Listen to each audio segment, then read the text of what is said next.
আসসালামু আলাইকুম প্রিয় দেশবাসী, কেমন আছেন? আশা করি ভালো আছেন।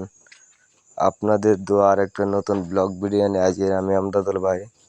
দেখেন, এটা আমাদের গ্রামের একটা ছোট্ট মসজিদ, নতুন হয়েছে, খুবই সুন্দর দেখা যায়। দানাইল ফকির বাড়ি মসজিদ, অনেক সুন্দর একটা মসজিদ যা দেখার মতন। আসলে কি জানেন, মানুষ দিন দিন মানুষ বাড়তেছে আর সময়গুলো পাল্টে যেতেছে। আমরা যখন ছোট ছিলাম তখন আমাদের গ্রামে একটা মসজিদ ছিল, আমি একটা ভিডিওর মধ্যে দিয়েছি, মসজিদটা অনেক সুন্দর।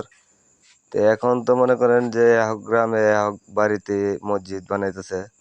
এটা হচ্ছে আল্লাহর ঘর, যে যত বেশি বানাইবো ঠিক তত বেশি আল্লাহর দরবারে সব পাবে। তো একটা জিনিস কি জানেন, মানুষ যদি একসাথে নামাজ পড়ে অনেকটাই সুন্দর দেখা যেতেছে বা অনেকটা আকর্ষণ লাগে। কিন্তু দেখা গেছে একই গ্রামে বসবাস করে ভিন্ন বা একজনের বাড়ির মধ্যে নিজেরা মসজিদ আনলে মনে করি যে মানুষ কমে যায় বা অনেকটা হয়ে যায়। আসলে একটা জিনিস, যার জির সমস্যা, যার জিরে যে যেরকম বুঝে ঠিক এরকমই করে।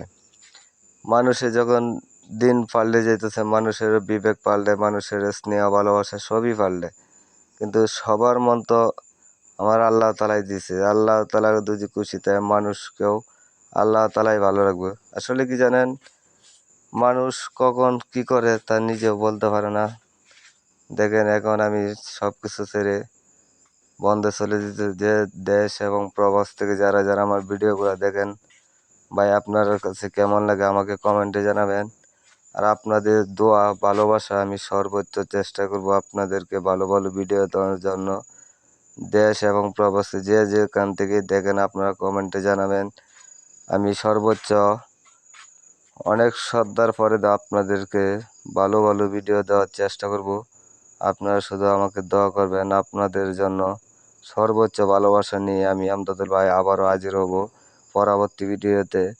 আপনারা যেই যেখান থেকেই দেখেন আমার ভিডিওটা শেয়ার করবেন। আসলে আপনাদের দোয়া ভালোবাসা দেখি জীবনটা পাল্টাতে পারে কিনা, সবই আল্লাহর ইচ্ছা ভাই। জীবনে চলার ক্ষেত্রে আল্লাহর রহমত থাকলে অনেক কিছু করা যায়। তো আমি যে একটা জিনিস নিয়ে বিষয়টা আমি দৌড়ি, আপনারা একটু সাপোর্ট করবেন। এলা যে যেখান থেকে দেখেন ভাই এবং বোনেরা, আপনাদের কাছে একটাই অনুরোধ, ভালো থাকবেন, সুস্থ থাকবেন। পরবর্তী ভিডিওতে